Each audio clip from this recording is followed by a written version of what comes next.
Hey, Rocky. Thank you for joining us for the Culture and People podcast. Hi, thanks for having me.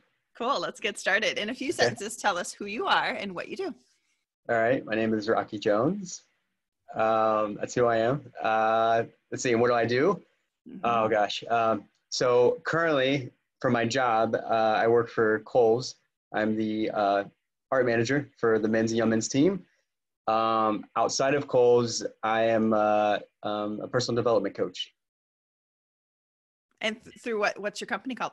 Oh, sorry. PatternStalker. I'm actually creating I have a podcast that I'm working on right now, which is called PatternStalker. And that is basically, I work with people. I create a safe space for them to feel vulnerable, and they open up to me. I'm like a counselor, and they tell me what's going on. We dig deep on what sort of drives them and motivates them. And I help, nurture that and, and help guide them to whatever path it is that they want to explore. Awesome. Yeah, I wanted to get the PatternStalker plug in there because your podcast is so cool and he's doing such good work on that, guys. So check him out on LinkedIn. All right. Question 2. What's the best thing about working in the people and culture space? The best thing. Well, I mean, you get to meet a lot of different people from different walks of life. And I think, I just think people are interesting in general. I've always been interested in people, their behavior and what sort of kind of impacts their behavior and how that forms. And let's see here, as far as the other aspect of it was like culture, what about the culture part of it? Again, I mean, I'm a huge psychology nerd at heart. And again, I love to understand how somebody's personality forms, what's the impact of that, how is that developed, and how that ends up leading to culture, because culture, is the day-to-day interactions, of a group of people. And then it's powerful, when you get a group of people together that have, a like-minded mentality, and, cool things come from that. Right. So yeah, I don't know. It's just, it's interesting to just be a part of it, to learn about it, and to, I don't know, just see how everything's kind of connected, right? It's all connected, and it all impacts, everything. Agreed. I always love it. Like, what came first, the chicken or the egg? So what comes first, the human or the culture? It's like the human affects the culture affects the human, Yeah, no, absolutely. Okay. Third question. I'm hearing from other HR people leaders like yourself that engaging employees is a challenge. What are your thoughts?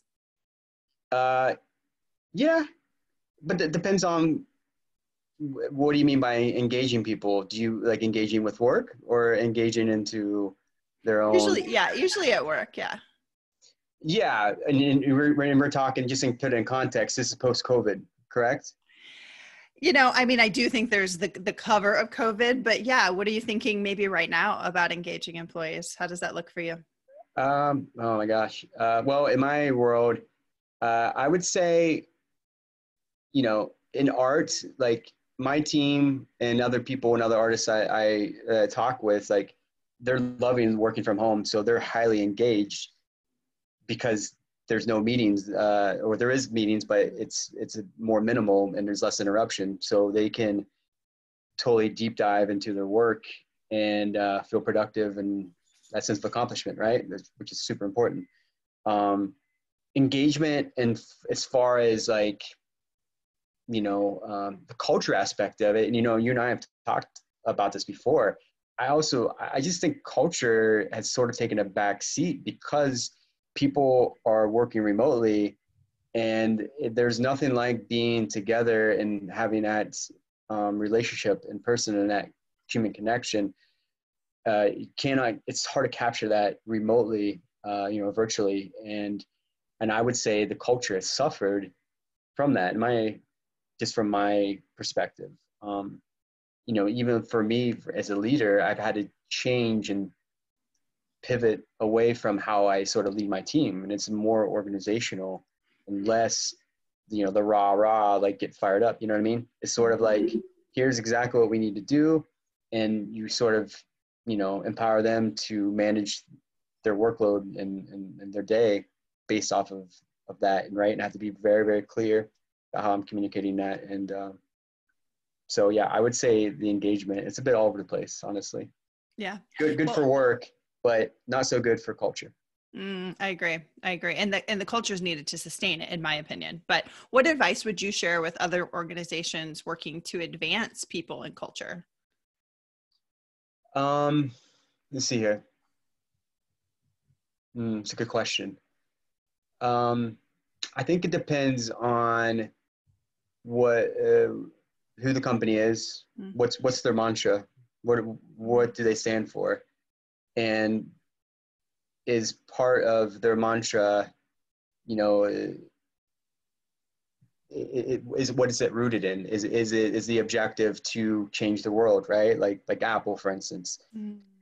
If so, then the culture aspect is huge, and then you want the engagement to be there. Like you know what I mean? It's not just about the day-to-day operations. You know, the message is much greater and bigger. So That's such a Rocky answer. So I know Rocky well, so this is so fun. But so I'm hearing, really make the messaging, the execution about being true to who you are as an organization. What's at your yeah, root? What's at your values or your vision or your mission? yeah, absolutely. Yeah, I mean it's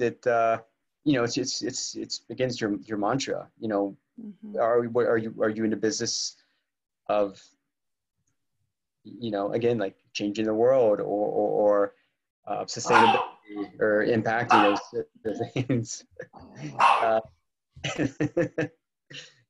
or if you're like, hey, you know what, we're just trying to survive right now, stay afloat, so we just have to like do what we do best, and that just keep the lights on, right? And there's nothing wrong with that. And if that's the case, you can still get people engaged. And then I think just being honest and transparent with your teams and what the mission is. You know, I think that's how I would answer that. I think honestly, you can never go wrong with just being honest. Oh, I totally agree. It's I tease that that's such a Rocky answer, but I think it's the right one of like, we have to come from a place of alignment and authenticity as individuals and as organizations. Yep. Okay, so question 5. Beautiful said. What other HR or people operations leaders like yourself would you like to acknowledge or maybe should be invited to be a guest on the podcast? Yeah, this is a good one. Well, Jen Aberin is, I've introduced you to Jen. She's amazing. She's our recruiter for design, art, and merchandising at Kohls. Okay. She's awesome, super down to earth, um, very humble. You know, she's just super like, oh gosh, every time I say the word passionate, it seems like, I don't know, kind of like corny, but it's true. But she's really passionate. Um, yeah, just a lot of energy. Very engaged. Yeah, I would say yeah, Jen for sure. Awesome. All right. In 1 minute or less, what is one of the best experiences you've had working with people or culture? Oh gosh, let's see here. One of the best experiences working with people or culture. Oh my gosh, this is a hard one. Um, well, okay, so for me as a leader, I'll use a recent reference within the past year.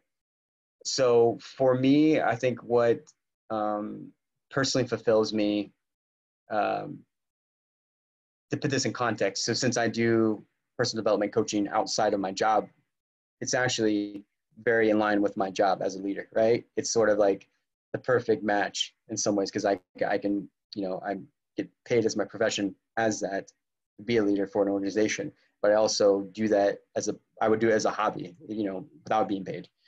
So that being said, the biggest, the fulfillment and payback is impacting people's lives. And even my friend Boris that I just did this podcast I recorded with this morning that I work with, seeing his transformation from when he started a year and a half ago till now, is like the biggest reward. It's because it's not only you are changing or impacting his life from a career standpoint, but from a personal standpoint. And then I know that the long talks over lunch and all the time spent on, creating that relationship and creating trust. And